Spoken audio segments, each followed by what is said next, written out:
Disturb होगा, endocrine system disturb, फिर बीमारियां शुरू। तो हमको इस तरह का भाव रख के, ये हमारे ऋषि मुनि बहुत पहले बताए गए, इससे हम लोगों ने दूरी बना ली है। ठीक है, तो ये हमें करना है, अहिंसक रहना है, सत्य बोलना है, कोशिश करो। हम ये नहीं कह रहे आप आइडियल हो जाओ, 100% सत्य बोलो, आप शुरुआत करो। ठीक है, 10%, 20% ऐसे धीरे धीरे बढ़ाओ, तो आप लोग कर लोगे। ठीक, हमारे ऋषि मुनियों ने किया, हम लोग कर रहे हैं, तो आप लोग भी कर लोगे। ठीक, वाह, ठीक है। लेकिन फिर आपको 7 करने हैं, फिर 3 करने हैं। हाँ, फिर इस तरह से करोगे तो आप कर लोगे, सभी लोग कर लोगे, और फिर आप इसके परिवर्तन देखोगे, इतना अच्छे रिजल्ट है इसके, अपने आप बीमारियां निकलने लगती शरीर से, पक्का है, 100%। ठीक है, हाँ, अब 2 हो गए, अहिंसा, सत्य।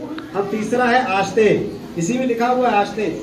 तो हम थोड़ा भी संक्षिप्त में बता रहे हैं, तो बहुत डिटेल में उन्होंने लिखा, पूरा ग्रंथ लिखे, कई ऋषियों ने लिखे। फिर उसके बाद है आस्ते। आस्ते का मतलब है चोरी न करना, किसी की भी चीज हमको बिना पूछे नहीं छूनी चाहिए।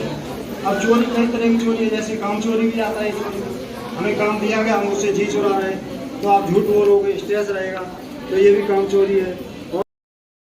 ठीक है, अब आ गए 5 नियम। 5 नियम में हमारे अपने शरीर के लिए, उसमें शौच, संतोष, तप।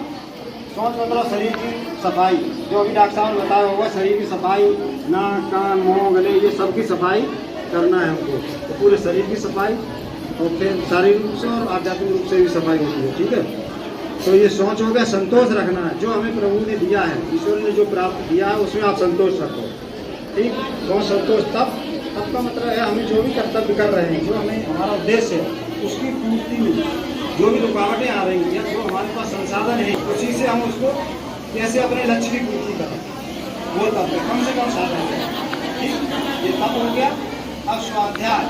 स्वाध्याय का मतलब है हमको कुछ न कुछ पढ़ना है, ग्रंथ पढ़ो, अपनी किताब पढ़ो। ये जब पढ़ के आप जाओगे तभी बता पाओगे।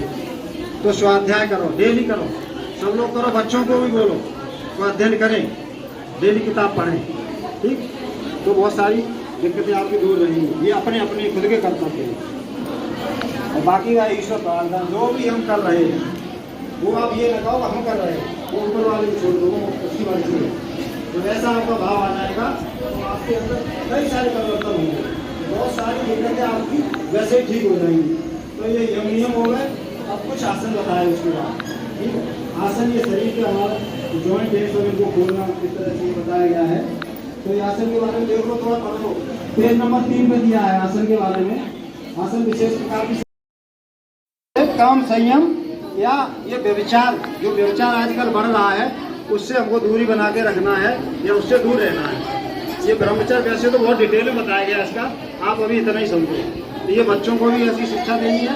इस तरह के जब भाव आ जाएंगे, आप इस तरह का करने लगेंगे, समाज में सब लोग करेंगे, तो बहुत सारी बीमारियों से हम बच जाएंगे। ये हम नहीं कह रहे, ये हमारे ऋषि मुनि बहुत पहले कह गए। 3,500 हम भूल गए, हम लोगों ने अपनाया नहीं। जब यही योग विदेश से योगा होके आया, तब हम लोग अपना रहे। अब योगा में भी आसन आसन आसन, और कुछ लोग प्राणायाम जानते हैं, यम नियम को नहीं करते। लेकिन योगा का फायदा तभी ज़्यादा मिलेगा आपको जब आप यम नियम होके जाएंगे।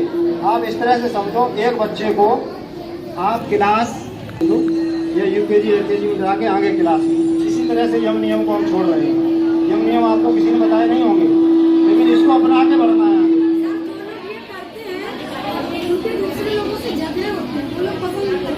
तो अभी ऐसा है ना, समाज में इसकी अधिकता हो गई है, अब धीरे धीरे इसको करो। चोरी, ये भी चोरी में आता है, बिजली चोरी, टैक्स चोरी, जीएसटी चोरी, ये सब चोरियाँ ये आ गई तब हैं, जिनको हम भूल गए, जिनसे हमको। ठीक है, तो इससे आप बीमारियों से दूर रहोगे। ये करके देखना, आप अपनी जिंदगी प्रैक्टिकल करो, होगा। है, अरे गुस्सा होगा अभी कंट्रोल। ये इसके बाद वो बताया गया, ये यम नियम हम बता रहे, उसके बाद आसन आएगा, और प्राणायाम से गुस्सा कंट्रोल करते। ये प्राणायाम से गुस्सा भी कंट्रोल हो जाएगा।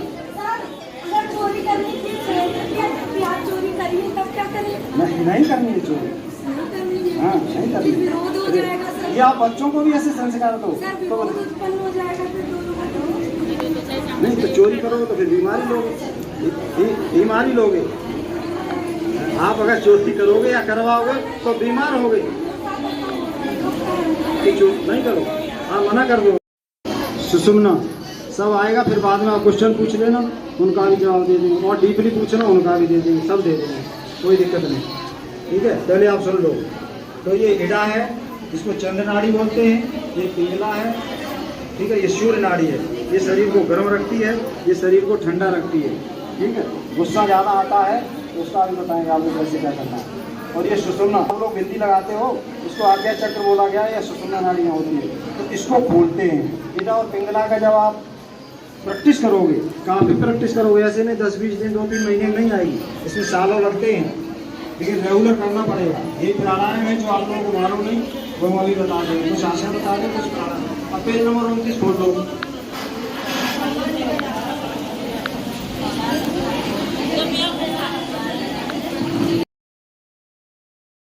रहता है तो आपको ये आसन बताने जा रहे हैं, या आपको कोई बताएगा नहीं, ये फ्री में आपको बताया जा रहा है, सरकार देखो बता रही है, आप लोग सीख लो इसको, किसी दवाई की जरूरत ही नहीं है।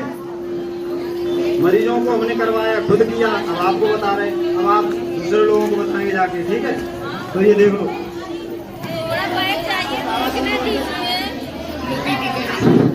आपको सुबह गुनगुना पानी पी लेना है, या नॉर्मल भी पी सकते हो, जितनी आपकी सामर्थ्य है, 2 गिलास 3 गिलास, ठीक है, इतना पी के और ये आसन करते मिले रहेंगे।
ये वाला आप लोग कर लो, कंसंट्रेशन के लिए है, इसका दिमाग इधर उधर जाना भागता है, काम में मन नहीं लगता है, बच्चों को पढ़ाई मन नहीं लगता, तो वो ये आसन करता है, इसको वृक्षासन बोला गया है, ध्रुवासन। तो इसमें चित्र बना लो, एक को ये इस तरह से किया जाता है, इस तरह से दे, यहाँ पे लगा लेना, एक जगह देखना है, या तो इस तरह से कर लो, या इस तरह से कर लो। ठीक है, हाँ सुनो, आप लोग की तरफ से हो जाए।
एक पैर उठाओ, एक पैर और उठाओ, नहीं करना, इनमें जाना नहीं, 1.5 फुट उठाना, 1.5 फुट बस, यहीं रोको। रोको नहीं, धीमे धीमे लाओ, धीमे धीमे लाना है, धीमे धीमे लाओ। चलो आप दोनों नाप करो।